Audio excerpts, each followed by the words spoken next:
Halo kawan-kawan, selamat datang lagi lah kalian di channel kami yang satu ini, AHA Misteri. Di video kali ini, aku bakalan cerita sedikit soal salah satu misteri yang belum terpecahkan oleh dunia dari Indonesia. Dari Medan pula ya kan. Judulnya Misteri Kisah Kapal Hantu Orang Medan yang Hebohkan Dunia. Nah, cerita ini kejadiannya di tahun 1948, bulan 2 atau bulan Februari. Tapi ada juga sumber yang bilang kalau cerita ini terjadi di tahun 1947. Pokoknya zaman dulu lah kejadiannya. Asal kalian tahu, saking anehnya misteri kapal orang Medan ini sampai dibahas di beberapa buku internasional. Di antaranya The Case for the UFO karya Maurice K. Jessup dan Big Box of the Unexplained karya Doug Monek. Nggak usah iya-iya aja kalian. Yakin aku kalian nggak tahu arti bahasa Inggris itu. Tapi slow, gak usah baca buku itu kalian, dengar aja cerita aku ini. Biar lebih lengkap, coba kalian siapin kopi dulu segelas untuk kita. Udah? Ya udah, aku mulai nih ya. Semua ini berawal dari diterimanya sinyal SOS oleh dua kapal Amerika, City of Baltimore dan Silver Star, dari radio mereka. Karena tahu aku kalian IQ-nya kurang, pasti kalian nggak tahu SOS itu apa ya kan? SOS itu singkatan dari Save Our Ship. Tahu kalian artinya? Artinya itu kayak gini. Halo, yang terima sinyal ini, kami minta tolong selamatin kami, Wak. Nah, abis dicek sama kapal Amerika itu, rupanya sinyal itu berasal dari kapal pedagang Indonesia, yaitu kapal SS Orang Medan di Selat Malaka. Isi dari pesan itu adalah, semua perwira termasuk kapten kapal udah meninggal. Mungkin semua kru juga udah tewas. Hening sebentar ya kan. Terus muncul lagi sinyal yang isinya, aku yang ngirim ini juga bakal meninggal. Ngeri kali ya kan. Coba lah kalian bayangin, kalau lagi di tengah laut nerima pesan kayak gitu, pastilah naik bulu kita.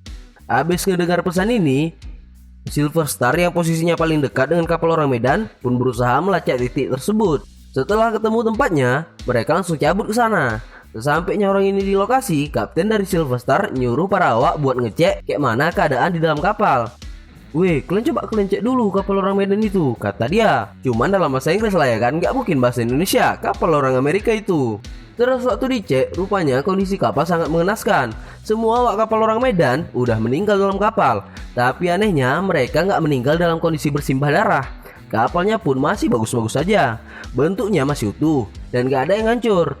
Tapi yang bikin tambah ngeri, semua orang meninggal dalam keadaan mata mereka terbelalak dan mulut menganga. Anjing peliharaan di kapal pun meninggalnya dalam keadaan kayak gitu. Habis itu wajah mereka kayak sangat ketakutan. Dan semua orang meninggalnya menghadap ke arah matahari.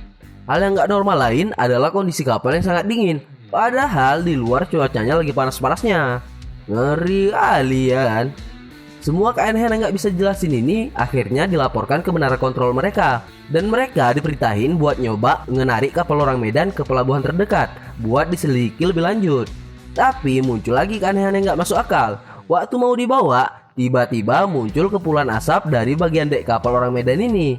Panik lah ya kan kru Silver Star yang masih di kapal itu. Mereka pun mulai lompat keluar dari kapal karena takut. Gak lama setelah kepulan asap, meledaklah kapal orang Medan itu. Ledakan ini ngancurin serta ngebuat kapal orang Medan tenggelam bersama dengan semua jasad awak kapal yang ada di sana. Aneh kali ya kan. Cerita soal kapal ini habis itu nyebar dari satu pelabuhan ke pelabuhan lain. Dari sini aku tahu kalau bukan cuma mama-mama Indonesia aja yang suka nyebar gosip. Rupanya pelaut Amerika di sana pun suka juga sama cerita-cerita kayak gini ya kan. Saking hebohnya cerita kapal orang Medan ini sampai diterbitin artikelnya di koran berbagai negara. Nah, di sini mulailah orang berspekulasi-spekulasi. Kalau udah muncul spekulasi kayak gini, pasti udah tahu kalian, selalu ada dua kubu. Yang satu yang ngejelasinnya berkaitan sama hal mistis, horor, dan goib. Yang satu lagi yang ngejelasin sama logika, sains, dan ilmu pengetahuan. Di sini aku bakal coba jabarin lah spekulasi dari masing-masing kubu itu. Kalau aku masuk mana? Kalau aku karbitan, Wak. Kadang-kadang aku masuk ke mistis goib, kadang-kadang masuk ke logika. Kayak mana lebih merek pisang aku aja. Ya udah, kita mulai dari teori yang paling masuk akal. Kelompok logika bilang kemungkinan semua peristiwa ini bisa kejadian karena berhubungan sama muatan kapal orang Medan itu. Mereka bisa jadi ngebawa senjata kimia yang disebut Giancali, semacam kalium cyanida dan nitrogliserin. Tapi teori ini banyak kelemahannya. Jadi didebatlah sama kelompok yang suka mistis ya kan.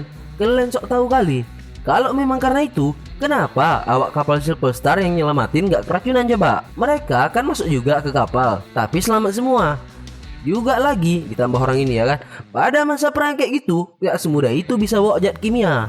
Pastinya diperiksa di pelabuhan-pelabuhan. Nah, karena nggak bisa ngejawab, terdiamlah mereka kelompok logika. Terus tanyalah kelompok logika ini ke kelompok mistis. Nah, kalau memang kalian pandai kali, cobalah kalian jelaskan dulu teori mistisnya. Kalau menurut kelompok mistis, bisa jadi mereka ini diganggu sama sesuatu yang bukan manusia. Mereka itu ngelihat sesuatu yang nggak seharusnya dilihat dan berhubungan sama roh-roh dan hantu-hantu. Makanya tragedi ini disebut tragedi kapal hantu orang Medan. Ngedengar penjelasan mistis kayak gini, yang nggak masuk akal lah ya kan. Daripada debatnya tambah panjang dan nggak jelas, ya udah Wak, karena memang masih nggak jelas ceritanya, kita buat aja nih jadi misteri yang belum terungkap dalam sejarah. Kayak mana cocok? Setujulah kelompok orang ini ya kan. Jadi kesimpulannya, misteri kapal hantu orang Medan masih menjadi misteri yang belum terpecahkan sampai sekarang, dan bahkan sampai selamanya. Karena kayak mana mau diulik lagi, mengingat semua bukti yang ada udah hilang tenggelam bersama kapal dan mayat awak-awaknya yang tenggelam tadi. Nah, kayak mana menurut kalian? Ini salah satu misteri dunia paling terkenal dari Indonesia. Cobalah kalian kasih pendapat kalian yang gak seberapa itu di kolom komentar. Untuk video kali ini segitu aja. Walaupun kalian ini bodoh-bodoh, aku tetap makasih kali lah kan sama kalian udah nonton videonya sampai habis. Tapi jangan lupa juga kalian subscribe dulu ke channel kami AHA Misteri ini, biar semangat sedikit ku buat konten menarik. Ya udah, untuk kali ini segitu aja lah Wak. Sehat-sehat kalian, sampai jumpa lagi. Assalamualaikum.